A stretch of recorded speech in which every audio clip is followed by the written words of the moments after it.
Hi everyone, it's Laura from TheRealLauraB here on YouTube and on Twitter. I am back today with a new video on the unsealed documents. A lot of this has been requested by the community. You all paid for it and you wanted it reported on, and I pulled together some information for you. Today we're going to be talking about that fake punch that was heard around the world. It was heard in testimony. Unfortunately, it wasn't seen. Now, this is where I would be putting my intro in.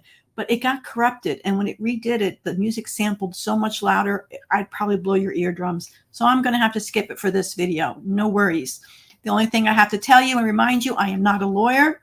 I'm not giving you legal advice. I do a lot of Googling, reading, and asking questions to present these court documents in plain, everyday language the best I can with the understanding that I have. But again, I am not a lawyer. So what I want to start off with in this one from the unsealed documents is we got what they called motions in limine. Motions in limine. What a limine is basically a pretrial objection. Your Honor, we don't want the jury to know anything about this. It's not fair. It's prejudicial. It's over the top. It's not supported by any evidence. It's not supported by law.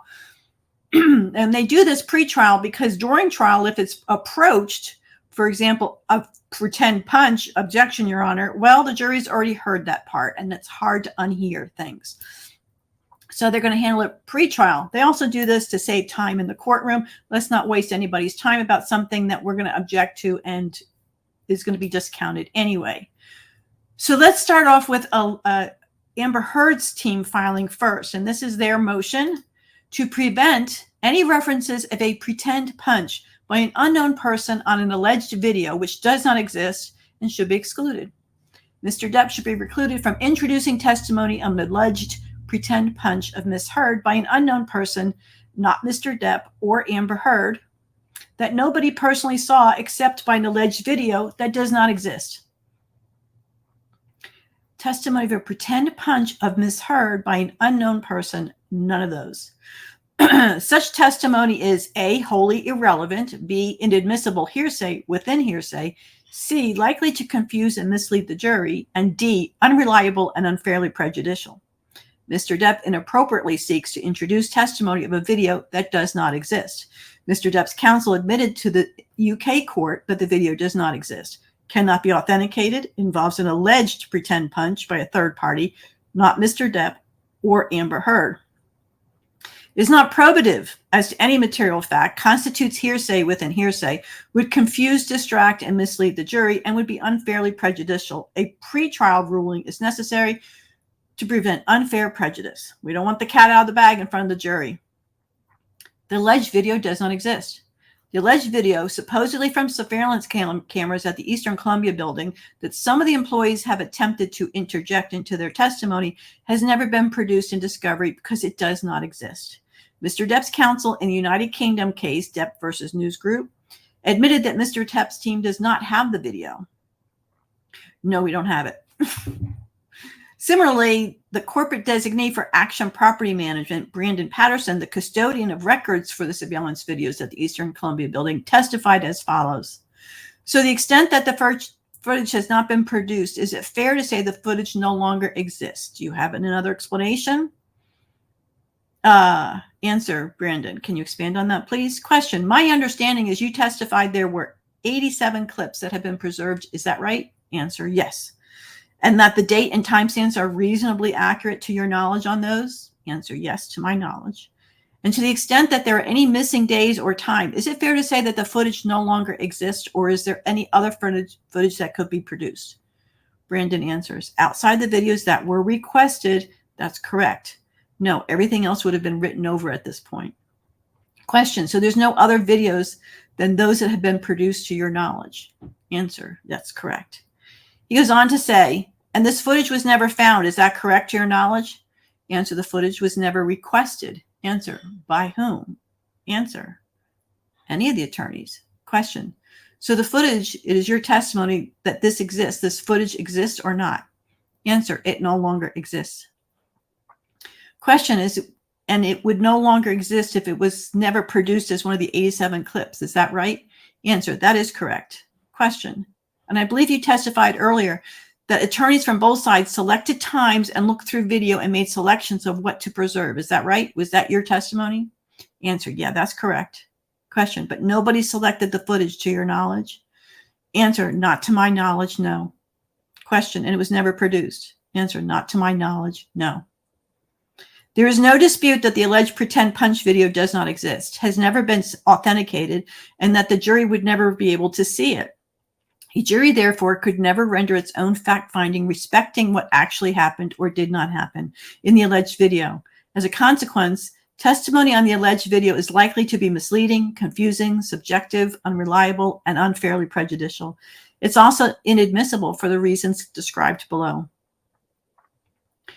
Plaintiff should not be allowed to introduce testimony respecting a non-existent pretend punch video because it involves a non-party and is not probative of any material fact, including whether Mr. Depp ever assaulted Amber Heard. Even if the alleged pretend punch video existed, which it does not, testimony about such would be wholly irrelevant. A pretend punch by an unknown person, not Mr. Depp or Amber Heard, has no tendency to make any material fact more or less probable. The pretend punch by a third party has no bearing on Mr. Depp's relationship with Amber Heard or the domestic abuse therein. Whether or not a non-party female air punched Ms. Heard has no bearing on whether Mr. Depp actually hit or committed other domestic abuse toward Ms. Heard. Testimony about non-existent pretend punch video is inadmissible hearsay within hearsay. The non-existent video of an alleged pretend punch is hearsay, and testimony about what happened in the video is hearsay within hearsay. Any attempt to offer testimony of what allegedly happened in this video would violate Virginia law because there's no applicable hearsay exceptions for both levels or either level of hearsay. Because the video does not exist and has never been produced, testimony on the alleged video cannot be cross-examined and should be excluded and is a prejudicial hearsay. Plaintiff should not be allowed to introduce evidence of the non-existent pretend punch video because any probative value is substantially outweighed by the danger of unfair prejudice or the likelihood of confusing or misleading the jury. In addition to being wholly irrelevant, evidence of the alleged pretend punch video should be excluded because any probative value is substantially outweighed by 1, the danger of an unfair prejudice, and or 2, the likelihood of confusing or misleading the jury. Here, testimony on the non-existent alleged pretend punch video is unfairly prejudicial and is very likely to confuse or mislead the jury. Testimony about the missing video will distract the jury from the critical domestic abuse issues, minimize the importance and severity of actual domestic abuse, excite potentially irrational emotions, entice gossip and speculation on irrelevant matters, and lead to unfair inferences, harassment, bias, and prejudice toward Amber Heard. For example, if the alleged video existed, which it does not, there could be no fair inferences that would shed light on whether Mr. Depp assaulted Amber Heard. Rather, such evidence of a pretend punch by a non-party female would improperly distract and mislead the jury and likely cause unfair prejudice. It should be excluded. Conclusion: for these reasons, Amber moves the court in limine for an order striking testimony relating to a non-existent video of an alleged pretend punch by a non-party female, which is her sister, by the way.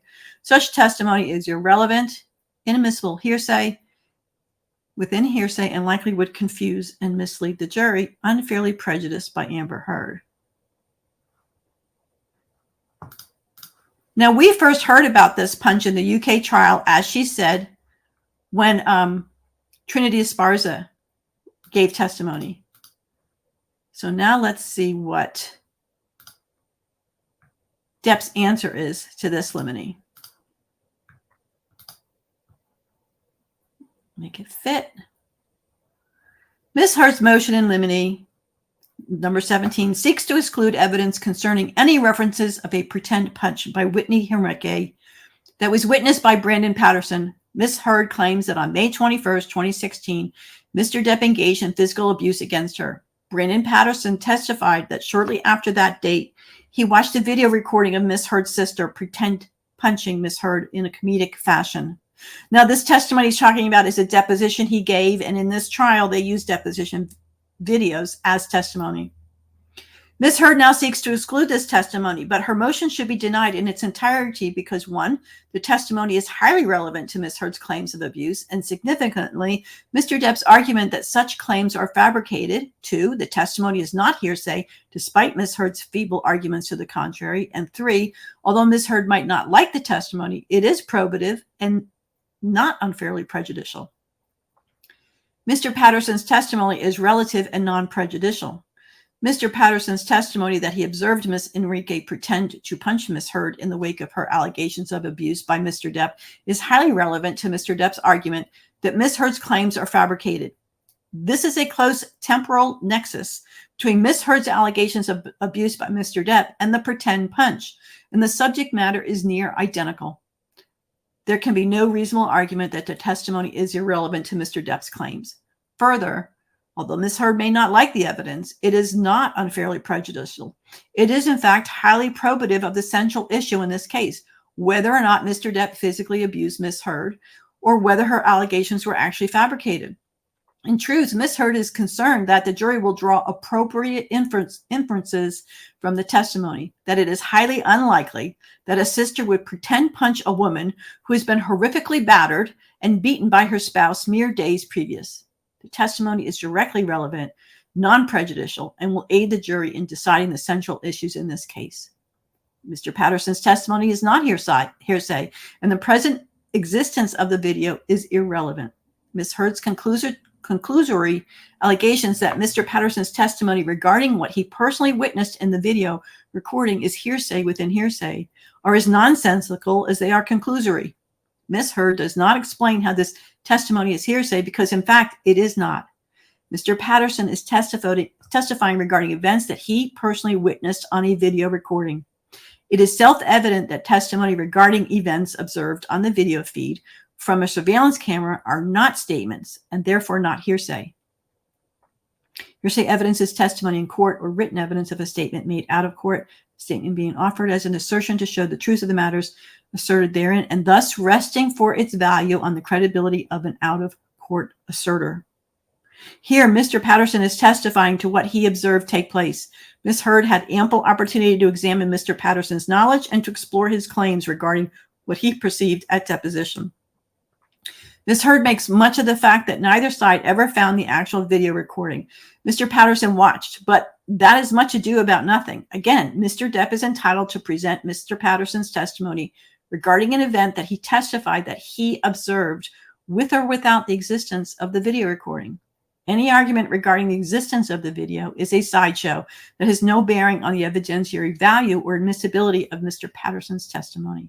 Respectfully submitted. So what do we have from that?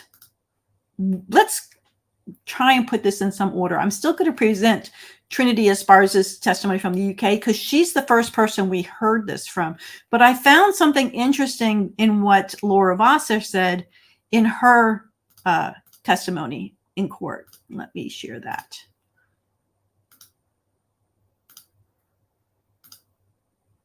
And I hope I've got this queued up okay. Okay, so she's been asked about, at this point, she's been asked about the letter, that demand letter, and how they dealt with it, and that in there was an assignment. They wanted the penthouses, they wanted the Range Rover, they wanted expenses paid toward the lawyer, they wanted all the upkeep on and the cost for the apartments, so they wanted to live there for free for who knows how long. They wanted a mediator, they wanted him to pay for the financial audit, and they wanted it done. Well, Laura testified that when she went back to try and negotiate to keep this out of the press and do a full mediation, Samantha Spector was not interested, and they filed that Monday morning the ex parte TRO without notice to them. Just found out about it. In doing this, they later went through, after the TRO was filed, they later went through discovery to get ready for the final TRO court case, not for the divorce, but for the court case. And I found this interesting, and I hope I've got it marked right. And just so we're clear here, you don't recall any communications with the ECB building staff as well, correct? You asked me if I had a specific recollection. I do not. Do you have a general recollection? I believe that at some point we subpoenaed the building's records of the video from the lobby and elevator areas. So I would imagine that the communications would have to do with those subpoenas.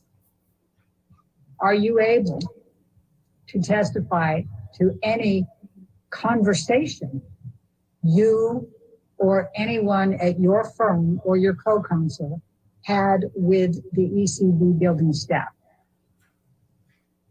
I am sure that there were conversations and communications regarding the production of the subpoenaed documents, review of the subpoenaed documents, their compliance with, I believe it was Ms. Spector's subpoena that was sent, our ability to review the videos, coordination of same. But I don't have a specific recollection of any communications. Are you able to speak to whether there were any conversations between you, anyone at your law firm or your co-counsel, and ECB building personnel prior to your issuing the subpoena? Also, I don't believe that the subpoena was issued by our firm. Boom. I think that's really important.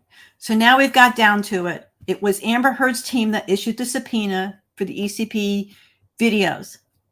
That pretty much means they got in there first. They came in with two teams. They've all testified that both teams had a chance. They were in there at various times. Brandon doesn't know or remember who was in when. It's just crazy that Depp Team would not want this fake punch video. Did it get lost in the shuffle? Did it get boosted out from Heard's team and then Depp Team never saw it? I don't know. Brandon Patterson did at one point say, look, this was overwhelming for us. And we ended up having to farm out this work to an outside contractor to go through the videos. But I just find it not reasonable that anyone from the Depp Team would see that fake punch video and not want it at all. But I just wanted to point out that from Laura Wassar's testimony, they did not issue the subpoena. That was issued from Laura Spector's office. So let's jump now to Trinity Esparza. Trinity Esparza worked at the ECB. Let's see if I can make this bigger for you all. She worked there. She had a lot of contact with Amber Heard during that week. She gave this in her witness statement. But I think the one thing I want to review is what we all heard. While reviewing the security footage, I came across a video that made me even more skeptical of Ms. Heard's allegations. A security video, date and timestamp the evening of Tuesday, May 24th, showed Amber Heard's sister, Whitney Heard, Rocky Pennington, and Ms. Heard, wearing a trench coat, entered the mezzanine garage entrance. They appeared in high spirits. As they waited for the elevator, Ms. Heard's sister, Whitney, threw a fake punch into the visibly unmarked face of Ms. Heard. Then they all threw their heads back in laughter. Then they next got on the penthouse elevator where there was another clear view of Ms. Heard's unmarked face. I was disturbed by this video and the others I reviewed, so I discussed this matter with the Eastern Columbia Loft's general manager, Brandon Patterson, and with my colleague, Alejandro Romero. I showed the fake punch video to both Mr. Patterson and Mr. Romero. I also told them Mr. Depp left the Eastern Columbia Lofts May 21st at 8:29 p.m. There is video footage of his departure with his two security guards and had not returned since. I reviewed the video of the beginning of the face-to-face meeting. Cornelius Harrow described having Ms. Heard on Saturday, May 22nd. I reviewed videos of Ms. Heard meeting with me, etc., etc. So on this date, on the 24th, they saw the video in that evening of the fake punch. I think this was right about when this demand letter was issued, and they just thought they were going to be getting all these free penthouses to live in. Now, this is her testimony. In the UK, Ms. Wass, Ms. Esparza, I think you looked at CCTV footage from the building. Is that right? Trinity says yes. You kept it, and either you or one of your colleagues gave it to Depp's lawyers. Yes. And you said in your statement that there was an incident which captured your attention when Miss Heard was with some of her friends, and there was some sort of fake punch gesture. Those are your words, Miss Esparza. Yes. And miraculously, or unfortunately, whichever way you want to look at it, that CCTV footage has disappeared, has it not? Correct. I suggest that there was no fake punch demonstrated in front of Miss Heard. She may have been with friends. She may have even been smiling and laughing with friends, but there was no fake punch in the way that you described it. Trinity, there was a fake punch. Her sister pretended to punch her at the, unclear, when they were going in the lobby and they were laughing. Question now, the quality. Come back to, sorry, the quality. Trinity, pardon me. Sorry, we were speaking of the quality of the CCTV footage is grainy. Do you agree? Answer, not in person. I'm not talking about in person. We've seen clips of CCTV footage. It's quite grainy. Do you agree with that? Trinity, I disagree. You disagree, but you were able to review all of it. And indeed, you were beyond the dates that you were asked to look into, May. Did you not? Can you repeat the question? Let me tell you what I mean is so clear. You gave or provided information to Mr. Depp's lawyers that after June, sometime in June or July, you saw a man called Elon Musk go into the building. So here we have the first introduction of the fake punch. Guys, I don't know what happened with Trinity in the Virginia. I saw Popcorn Planet. I saw Andy had interviewed a neighbor there who said that Trinity no longer worked at the Eastern Columbia building. Maybe they were unable to find her to serve her. Maybe they were not allowed to use an old deposition or her old statements in the Virginia trial. I don't know what happened, but we did not get her testimony. But we got her boss's testimony. That's what was important. We got Brandon Patterson's testimony. And here is his declaration. One of the surveillance, this is from Brandon Patterson. One of the surveillance, make that any bigger I can. One of the surveillance videos taken on the evening of Tuesday, May 24th, showed Amber Heard, her sister Whitney Heard, and her friend Raquel Pennington entering the building's mezzanine. Trinity Esparza showed me a video at the front desk with a pretend punch. So I think he meant that they were sitting at the front desk looking at the videos. A pretend punch to the face of one of Miss Heard's two companions, and the three of them laughed hard. They then entered the penthouse elevator where Miss Heard's face was clearly visible. There were similarly no bruises, cuts, redness, swelling visible on Amber Heard's face. So there it is again. Unfortunately, that footage was never saved. So let's hear Brandon's testimony in Virginia. Why I think this is so important. Hopefully I've got this time stamped and we'll probably get another commercial. I don't recall exactly. Was Cornelius Harrell one of the people that spoke to you about his interactions with Miss Heard? I also don't recall a specific interaction with Cornelius. Do you recall when Mrs. Esparza first came to you about her observations of Miss Heard? I don't recall a specific interaction. I have a recollection of, I guess, Trinity stopping by, but I don't remember the exact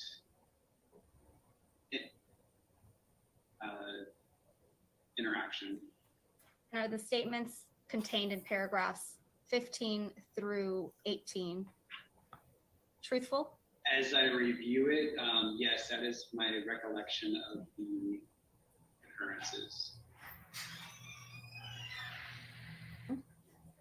What footage do you recall Miss Esparza showing you? I recall Mrs. Esparza showing me video of the mezzanine level where the multicolored area rug is, of Amber with her sister and Rocky, and one of them, from what I remember, fake punched Amber in the face, in which they all started laughing, and then they walked off screen. Do you recall the date of that surveillance footage video that you just described? I do not. Do you recall whether it occurred after May 21, 2016? I don't recall. Mr. Patterson, does this, after reviewing paragraph 7 of your declaration that you signed under the penalty of perjury, does this refresh your recollection as to whether or not you observed the surveillance footage sometime around May 24th, 2016? Yes. Okay, let's go through the first interaction that you remember with Ms. Heard. Can you tell me what you remember about that? So there it is. He's testified. Finally, in Virginia, they get to hear about the fake punch. And this is so important. And of course, it wasn't the first time, because Trinity had shown the video to Isaac Baruch, and he was allowed to testify. And he testified both to, I think who was questioning him? Was it Camille?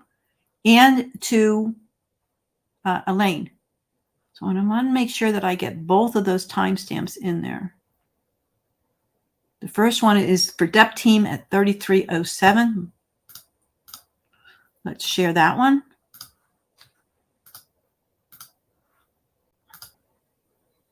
We know they're talking about Isaac's going to bring up the fake punch, and they don't want them talking about it. That's the last question they want the jury to hear about. This is the first introduction of the fake punch. Here we go.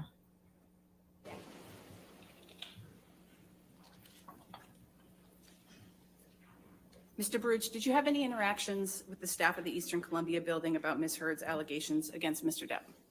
Yes. And at some point, did you see a security video taken in the Eastern Columbia building? Yes. When was that?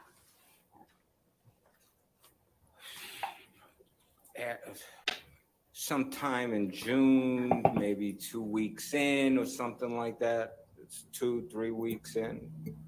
Can you describe what you saw in that video? Yes, I can.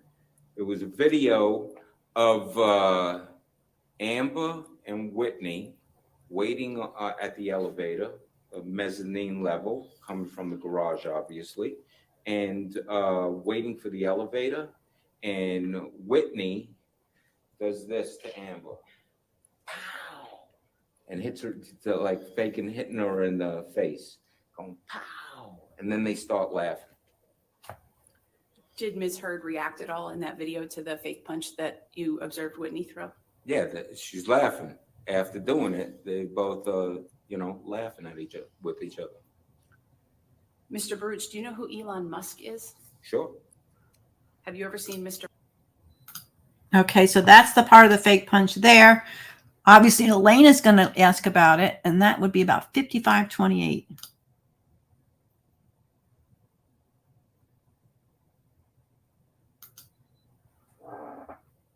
Towards the end of 2011, I think. I was not able to go on the full promotional tour where we do screenings for people around the country. But I was able, because my mom was sick, but I was able to attend the one in Los Angeles. So Did you have any interactions with the staff at the Eastern Columbia building about Ms. Heard's allegations? So here we have the part where Elaine, this is going to be the part where now Elaine gets to ask him about the punch. Let's go to the fake punch. I want to make sure that I understand exactly what you remember seeing. Yeah. You said that it was 2 to 3 weeks into June. Is that correct? That you saw it? I don't think he remembers the Gotta exact be time. somewhere in that period. Okay. To somewhere in the first three. I would say the first 3 weeks of June. All right. Yeah, somewhere like that. Can you recall which week? No. Okay. So you saw Whitney and Amber. Was there anyone with them? No. Okay. Do you recall what either of them was wearing? Long jackets. Yes, actually I do. Okay. Long jackets. Overcoats. And how was Amber's hair styled that day? Down, pulled back. Pulled back or Well, down? it's when I say pull, it's like hair's down, maybe because of something around the neck or whatever, the pairs, flip back or whatever. Not tied back. I don't remember if it was tied back, but just where it's full. Okay. That I remember. Okay, so now where were they standing when you watched this? This is where would they stand? Yes. They're standing, waiting for one of the elevators on the mezzanine floor where there's, I guess you could see, there's cameras that, has that view of the elevators. And I'm going to make sure I commentate on this so I don't get copyright click. But yeah, so it matches that she was wearing an overcoat, which was stated by other testimony, the mezzanine level, as stated by other testimony. So On the they're on mezzanine floor. So they're on the mezzanine level. Yeah, this is the same level. This is the same level. There's apartments on that level. And that's how the exit, how you get out to go to the garage. I love how Isaac was so detailed. His memory was sharp. I mean, granted, this is 2016. This is a long time ago. They're saying Trinity found the video at May 24th. Seeing something like, I don't know, it was the beginning of June, the first 2 weeks, the first 3 weeks. It could have been the first week. That would still jive with that time period when they were collecting discovery. And so were they coming back from the garage? Well, if they're standing at the elevator outside, that it could be and waiting to get into the elevator on that floor. So it could be that maybe they came from outside. Maybe they know somebody who lives on that floor because there's apartments there. I got no clue where they're coming from. That's not even in the thought process. When I see this, it's not like, wow, I wonder where they're coming from. Such a good witness, in my opinion. I'm not a lawyer. I don't see this all the time, but it was just so come across so credible that he's not. I'm not trying to make anything up. I'm not going to say she came in from the garage because I didn't see her come through that door. I just see her in front of the elevators. Okay. No, it's Okay. just So now what I saw. tell me where they were each standing. As I'm watching the video, this tape, Amber's on the left and Whitney's on the right. Okay. And then just take us through. Tell me what you saw. Amber's on the left, Whitney's on the right. They're hanging out. Can I stand up? Yes, sir. And so here's Amber, here's Whitney, and they're hanging, waiting for the elevator. And Whitney they're looking at each other, yapping or whatever they're doing. And Whitney goes like this. Pow. Just a fake pow. And then they both start laughing. And then they're just standing there yapping, doing what they're doing. And how close does Whitney's fist get to Amber? Oh, I'm watching this. It's a fake thing. It's not. Right, not right. like she went and she hit her own sister. No, but I'm She asking didn't go how and hit close. her. She just, going pow. If here's my face, if here's my face, it's just coming by. Fake punch going by. Elaine is so desperate here, and she's just giving more and more information to the jury. Punch. Let me see the punch again. Let's see the punch again. Let's talk about the punch some more. How did she punch? Show me again. I mean, this jury is just being fed punch after punch after punch. Surprised Elaine did not ask about Rocky because that's the only differences I'm hearing in the video. But it could be that Isaac is, in his mind, only testifying to the punch. And Rocky, who may have been standing there off to the side of her, wasn't involved in the punch. So that wasn't an important person in his story. And Elaine doesn't ever ask. That far. Okay. Just making believe. It's a believe punch. Okay. And then they both laugh, you say. Yeah, they both, they just start, Did you watch them get on the elevator? No. Okay. So the part that you saw, the elevator never opened during that time. That's right. Okay. That is correct. And how many seconds would you say, or minutes would you say this little clip was? Just keep feeding it to the jury, Elaine. What I saw was 10 seconds, 15 seconds. Okay. And do you recall what day that was? That I saw this? No. Was there a date on the video? Oh, I don't, if there was, it wasn't something that I acknowledged. Okay, good. Thank you. All right, now let's go back. So there it is. The fake punch heard around the world by testimony. We didn't get to see the video. We got a great demonstration from Isaac over and over and over again. The first time was hard enough. I don't know why Elaine wanted to have this pantomimed again to the jury, but there you have it. And why is this testimony so important? Well, I think it's especially important in many ways, including in the jury's final decision. Amber Heard counterclaimed for 3 statements. All 3 statements had the word hoax in it. And they only found Johnny defamed in one of those statements. The one that was very detailed about them calling the police twice, which at the time that Adam made those statements was to the best of his knowledge, because they had the police call printouts showing 2 separate times, one in New York and one again later in LA. So it gave the impression, because the New York one was delayed in sending it over, it gave the impression there was a call at 8:30 and a new call at 10. That's the knowledge he had at the time when he made his statement. Hey, the first cops didn't see anything, so they spilled some wine and called him back. That proved later not to be true. The other statement that the jury might have found against was the lawyer telling them to get their stories straight. It's a very detailed statement, but all 3 statements used the word hoax, and the other 2 they did not find defamatory. That's all I have for you today. So this was one that Johnny won. He didn't get a lot of his limines in, but this one he got in. So I hope you find this interesting. I'm trying not to dwell on this too much, but the community paid for this and the community's been asking for it, and I am delivering. So I appreciate if you can like, subscribe, and share. Still building my channel. We'll see how things go. I very much appreciate all that you have done for me and supporting me, and have a great day. Have a great week. Bye-bye.